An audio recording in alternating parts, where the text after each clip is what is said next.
भाई नमस्कार, जय जगन्नाथ, जय श्री राम। मु रत्नाकर आज मोर ब्लॉग रे देखिवा लस्सी देखु ये बर्तमान लस्सी गढ़ा चलती।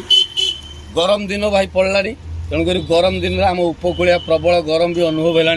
तेणुक देखो लस्सी बर्तमान लस्सी पीवा देखो आम तुमको बस भाई भौणी सब बस मौसी से बस लस्सी पीवा।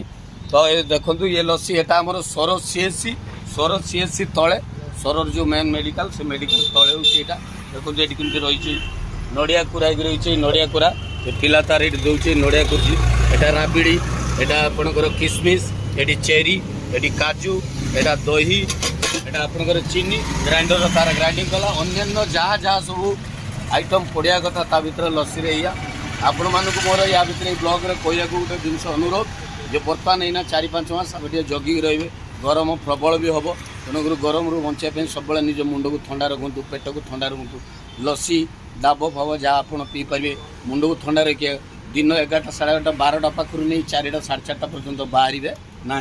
तो आज गोटे मोर ये ब्लॉग टी आपको ये देखिली लस्सी अलरेडी एक्चुअली आरंभ हो गलानी।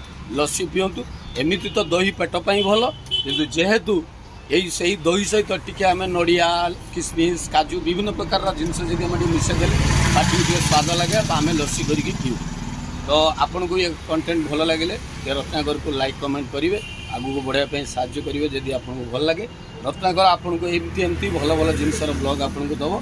तो आज मो ब्लॉग को ये विराम देली नेक्स्ट आउ गोटे ब्लॉग रे आपन सहित देखा।